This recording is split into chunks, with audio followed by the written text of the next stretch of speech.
Salut les amis, salut tout le monde et bienvenue une fois de plus sur votre chaîne d'information préférée, Clop Info. Aujourd'hui, nous continuons une fois de plus du côté de la Guinée où nous avons le torchon qui brûle véritablement entre les membres de la transition guinéenne et la CEDEAO, organisation sous-régionale chargée de l'application de la démocratie dans les pays de l'Afrique de l'Ouest. En effet, les membres de la CEDEAO avaient laissé la charge au nouveau gouvernement transitoire de trouver un calendrier qui permettra de passer le pouvoir à la génération civile. Le délai est écoulé et le gouvernement du colonel Mamadi Doumbouya n'a pas donné un mot. Bien au contraire, le porte-parole du gouvernement est sorti du silence et a montré ouvertement l'intention de son pays de quitter de cette organisation sous-régionale.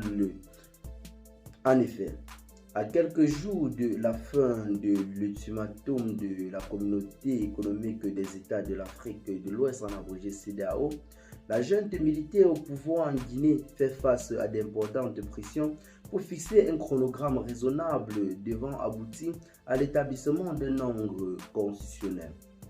Face aux menaces des lots de sanctions, le Comité national du Rassemblement pour le développement, en abrégé CNRD, organe militaire qui a le dernier mot sur la gestion de la transition par la voix du porte-parole du gouvernement, n'exclut pas de quitter l'organisation sous-régionale. Ousmane Goual Diallo l'a dit au cours d'un entretien qu'il a accordé à nos confrères du FIMFM dans l'émission Mirador de ce lundi 25 avril. Le ministre de l'Urbanisme, de l'Habitat et de l'Aménagement du territoire a indiqué que c'est à l'issue des discussions du cadre de concertation avec toutes les forces vives de la nation qu'on pourrait avoir un chronogramme, tout en précisant que la Guinée va organiser sa transition en tenant compte des réalités sur le terrain.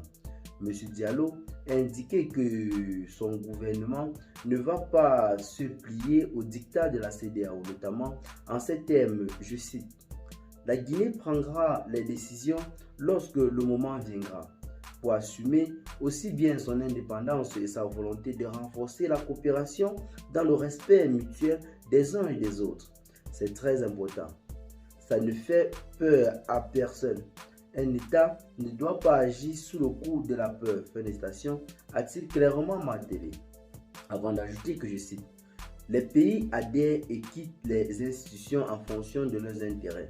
La Mauritanie a quitté la CEDEAO. Est-ce que cela les a empêchés de respirer ?» s'est interrogé Ousmane Goual Diallo. Il a notamment par la suite montré en quelque sorte les relations qui existent véritablement entre les pays de la CEDEAO et l'organisation sous-régionale, que c'est un partenariat gagnant-gagnant.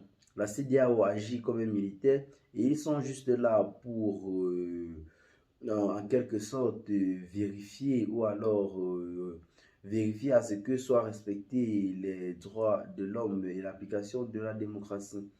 En fait, dites-nous en commentaire, nous venons en quelque sorte de vous présenter de manière paraphrasée l'entretien ou alors l'interview du porte-parole du gouvernement. Dites-nous en commentaire ce que vous en pensez en ce qui concerne une possible sortie de la Guinée et de la CEDEAO. Partagez la vidéo, vous en êtes intéressant, abonnez-vous à la chaîne si ce n'est pas encore fait. Et à très bientôt pour de nouvelles notes d'informations. Bye bye.